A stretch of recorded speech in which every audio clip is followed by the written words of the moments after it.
Tension আৰু স্বাক্ষৰোদ্ধকৰ পৰিৱেশৰ মাজত আমি দিল্লীত নাগৰিকত্ব সংশোধনী বিধেয়কৰ বিৰুদ্ধে বিভিন্ন ৰাজনৈতিক দলবিলাকক সাক্ষাৎ কৰি আছোঁ। অত্যন্ত নাটকীয় পৰিৱেশ ইয়াত সৃষ্টি হৈ আছে। অসমত ৰাজ্যসভাত সাংসদ কিনাৰ নিচিনা ইয়াত এটা অত্যন্ত হৰ্চ ট্ৰেডিঙৰ নিচিনা এটা পৰিৱেশ সৃষ্টি হৈছে ইতিমধ্যে। আৰু আটাইতকৈ গুৰুত্বপূৰ্ণ কথা যে আজি বিৰোধী পক্ষক আমি বাৰম্বাৰ অনুৰোধ জনাইছিলোঁ যে যাতে তেখেতসকলে কোনোপধ্যে সংসদখন চলিবলৈ নিদিয়ে। কাৰণ আজি যদি ৰাষ্ট্ৰপতিৰ ভাষণটো পাছ হৈ গুচি যায় তাৰ পাছত ওৱান ষ্টেপ ফৰৱাৰ্ড হৈ গ'ল বিজেপি, আৰু তেতিয়া তেওঁলোকে বাজেট পাছ কৰাব পাৰিব। আৰু বাজেট যদি পাছ কৰাব পাৰে তেতিয়াহ'লে কিন্তু আমি দেখিবলৈ পাম যে এদিন এক্সটেণ্ড কৰি এদিন সম্প্ৰসাৰণ কৰি তেওঁলোকে কিন্তু নাগৰিকত্ব সংশোধনী বিধেয়কখন আগবঢ়াই লৈ যাব পাৰিব। সেইকাৰণে এই মুহূৰ্তত আমি 70টা সংগঠনৰ তৰফৰ পৰা চেষ্টা কৰি আছোঁ যাতে কোনোপধ্যে এই বিধেয়ক পাছ হ'ব নোৱাৰে। দ্বিতীয় কথা, ইতিমধ্যে বিজেডি দলটো আনডিচাইডেড বা অনিশ্চয়তাৰ মাজত থকা বুলি আমি জানিব পাৰিছোঁ। আমি কংগ্ৰেছ দলক বাৰম্বাৰ কৈ আছোঁ যে বিজেডিৰ লগত কথা পাতিব লাগে। ৰিপুণ বৰা ডাঙৰীয়া আৰু ভুৱনেশ্বৰ কলিতা ডাঙৰীয়াই কৈছে যে গোলাম নবী আজাদ ডাঙৰীয়াই কথা পাতিব, কিন্তু আমি এতিয়ালৈকে এই মুহূৰ্তলৈকে আচলতে খাটাং হ'ব পৰা নাই যে বিজেডি দলে কাৰ ভোট দিব। কালি ৰাতি 10:30 বজালৈকে বিজেডিৰ ৰাজ্যসভাৰ নেতাজনৰ লগত আমি আছোঁ, প্ৰসন্ন আচাৰ্যৰ লগত আমি আছোঁ, আৰু তেখেতে আনডিচাইডেড আৰু নবীন পাটনায়কে এতিয়ালৈকে কোনো ষ্টিগনেট দিয়া নাই বুলি কৈছে। এইটো কিন্তু ভাল লক্ষণ নহয়। দ্বিতীয় বস্তুটো হ'ল যে আমি উত্তৰ পূৰ্বাঞ্চলৰ মুখ্যমন্ত্ৰীবিলাকক চেষ্টা কৰিছোঁ যাতে মুখ্যমন্ত্ৰীবিলাকে নবীন পাটনায়ক ডাঙৰীয়াৰ লগত কথা পাতে, সেইটো আমি চেষ্টা অব্যাহত ৰাখিছোঁ। কিন্তু আটাইতকৈ সংকটজনক কথাটো হ'ল যে এই সাংসদ কিনা বেচাৰ কাৰণে এটা যেন প্ৰক্ৰিয়া আৰম্ভ হৈছে। 4জন সাংসদ অনুপস্থিত থাকিব বুলি জনোৱা হৈছে ইতিমধ্যে, আপোনালোকে দেখিছে।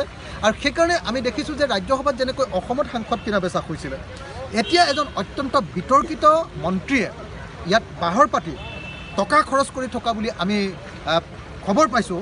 আৰু এনেকৈ অসমৰ পৰা সি এই কাম কৰিবলৈ চেষ্টা কৰা বুলি, অৰ্থাৎ টকাৰ যোগান ধৰিবলৈ চেষ্টা কৰা বুলি আমি জানিব পাৰিছোঁ।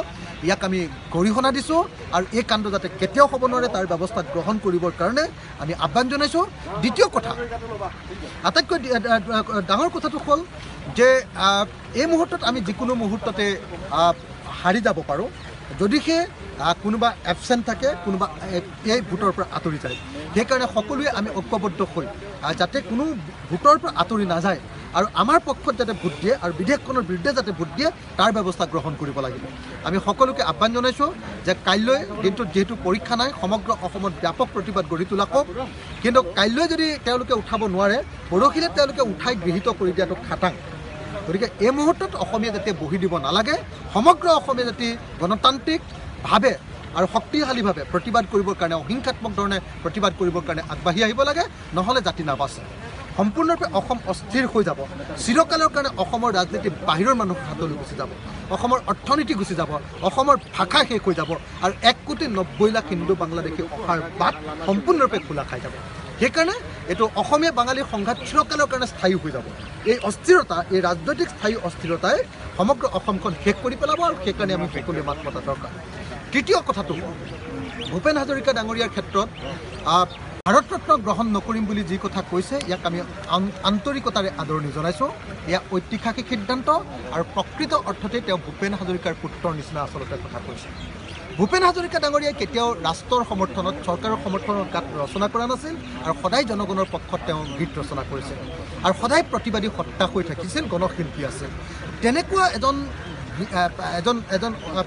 গীতিকাৰ, তেনেকুৱা এজন গায়ক, তেনেকুৱা এজন শিল্পীৰ পুতেকে যি সিদ্ধান্ত গ্ৰহণ কৰিছে এই সিদ্ধান্ত সঁচাকৈ এক আদৰণীয় আৰু ঐতিহাসিক সিদ্ধান্ত, আৰু সেইকাৰণে তেজ হাজৰিকাৰ এই সিদ্ধান্তক আমি অন্তঃকৰণে ধন্যবাদ জ্ঞাপন কৰি চেলুট জনাইছোঁ, আৰু আশা কৰিছোঁ যে এই সিদ্ধান্তই অসমীয়া জাতিক আৰু উৎসাহিত কৰিব আৰু ইতিহাসৰ বুকুত অসমীয়াক আৰু বেছিকৈ মহিয়ান কৰি ৰাখিব।